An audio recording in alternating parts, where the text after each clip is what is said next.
Olá, pessoal, tudo bem? Sejam bem-vindos à nossa aula de banco de dados. Galera, seguinte, hoje a gente vai falar aqui sobre classes de atributos e dicionário de dados, tá? Então, começando com a classe de atributo, primeiro vamos lembrar o que é o atributo. A gente tem entidade e as características que a gente estava falando de uma entidade são os atributos. Então, por exemplo, a gente tem a entidade aluno, nome seria um atributo, tá? Quando a gente está falando de nome, por exemplo, RGs e todos esses outros atributos, a gente está falando de um atributo que é um atributo simples, que ele não tem nenhum tipo de característica especial, não há nada em especial ali dentro. A partir do momento que a gente fala de atributo composto, a gente está falando que esse atributo ele vai ter algumas ramificações, ou seja, ele pode ter outras informações que fazem parte desse primeiro atributo principal. Então, por exemplo, a gente está falando de secretária aí. Então, secretária tem um endereço. O endereço da secretária pode ser dividido em rua, número, bairro, cidade e CEP. Vamos ver como é que a gente faz isso lá no BR Modelo? Bora lá. Então, a gente tem a secretária aqui, a gente vai utilizar o atributo composto, eu clico aqui, e nesse atributo composto, ele já me fornece. Então, eu coloco aqui endereço, tá? Depois de endereço, eu posso colocar aqui rua e posso colocar também bairro, tá? Então, a gente tem um atributo composto aí, tá? Isso quer dizer que o atributo endereço, ele tem outras informações que fazem parte dele, que seriam a rua e o bairro. Vamos voltar lá às nossas explicações. Existe um outro tipo também de atributo, que é o atributo multivalorado. O atributo multivalorado é quando você pode ter mais do que uma incidência, uma ocorrência, aliás, daquele determinado atributo para aquela entidade que a gente tem. Então, por exemplo, a gente tem aí o telefone. O telefone, a gente vai dizer, ele vai ficar bem parecido com o que é aquela parte que a gente está falando de cardinalidade, tá? Então, do lado esquerdo, a gente vai ter a incidência mínima e do outro lado, do lado direito, a incidência máxima. Então, o telefone quer dizer que a secretária pode ter no mínimo um, no máximo N telefones, ou seja, ela pode ter um telefone ou há vários telefones. O telefone celular pode ter também um telefone fixo. Quando a gente estiver utilizando o atributo multivalorado, a gente busca esse símbolo aqui, clicamos nele, e aqui temos um atributo multivalorado. Então, a gente vai ter lá, por exemplo, a gente coloca telefone, tá? Telefone, tá bom? Então, o telefone é esse. A cardinalidade mínima, ele vai mostrar aqui para a gente, no mínimo 1. Vamos imaginar que, de repente, a gente está imaginando que essa pessoa pode ser que não tenha o telefone, então, no mínimo 0. E vamos falar que, nesse sistema aqui, a gente vai cadastrar no máximo 2 telefones. 2 telefones. Então, ela vai ter no mínimo nenhum telefone, no máximo 2 telefones, tá bom?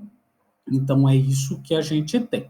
E para a gente finalizar aqui falando sobre atributos e tudo mais, tem mais uma informação que é importante, que é o dicionário de dados. Bem, gente, o dicionário de dados, ele nada mais é do que uma tabela onde você especifica quais foram aqueles dados que foram colocados dentro do seu banco de dados, tá? Então, você vai especificar o tipo de informação que você tem.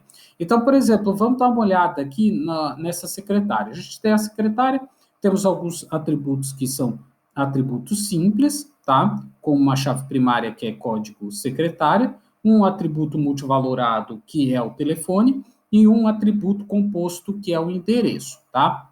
E aí, o que a gente vai fazer? A gente vai criar uma tabela em que a gente vai dividir com atributo, descrição desse atributo, o domínio, e o domínio pode ser dividido em N, sendo número, M, moeda, D, data, T, texto, e tamanho, a quantidade de caracteres que vão ser utilizados para armazenar essa informação, e depois a classe desse atributo que a gente tem, sendo simples, composto, multivalorado, chave primária ou chave estrangeira. A gente vai especificar. Então, vamos ver como ficaria um exemplo de um dicionário de dados dessa entidade secretária. Então, a gente teria lá o atributo código secretário, como a gente tem aqui. A descrição é o código de identificação da secretária. O domínio é N, porque ele é um número. O tamanho 4, e ele é da classe chave primária. A mesma coisa acontece com o nome composto, texto, 50 caracteres, simples. Telefone, podendo ser residencial ou telefone celular, texto, 20, multivalorado. Endereço, composto de rua, número, bairro, cidade e CEP, isso é importante dizer, uma vez que ele é composto, tá? Texto, 80, composto, tá? E aí a gente tem aqui CPF, não precisa de uma especificação, se é do texto, número de caracteres 12, e ele classe simples. E o salário sendo moeda, 7 o tamanho, e ele o simples, tá bom? Bem, gente, a atividade desse mês, eu estou deixando agora a atividade para um mês, para que vocês tenham tempo de ler, até de fazer as atividades anteriores, que de repente vocês ficaram com dúvida e não tiveram tempo de fazer. Então, a atividade está aí. Você vai fazer o modelo entidade relacionamento e o dicionário de dados para essa situação. Uma academia de ginástica deseja manter um controle do seu funcionamento e, para isso, deseja adquirir um sistema informatizado. A academia possui alunos que são organizados em turmas específicas. As informações sobre uma turma são número, quantidade de alunos, horário da aula, duração de aulas em minutos, data inicial, data final e tipo de atividade que a mesma realiza, pump, combat, alongamento.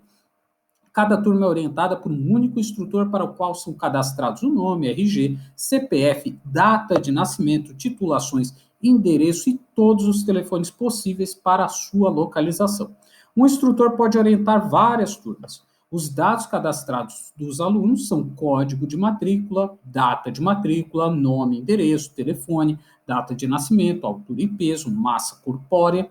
Caso um aluno deseje realizar atividades diferentes, o mesmo pode se matricular em diversas turmas. Para cada matrícula que o aluno faz em uma turma, é mantido um registro das ausências do aluno nesta turma. Então, essa atividade vocês vão realizar e vocês vão postar lá no Google Class. Tudo bem, gente? Caso vocês tenham alguma dúvida, é só vocês entrarem em contato comigo lá pelo Google Class ou mandar um e-mail, a gente vai conversando. Beleza, galera? É isso aí, obrigado, até mais, tchau, tchau, fui!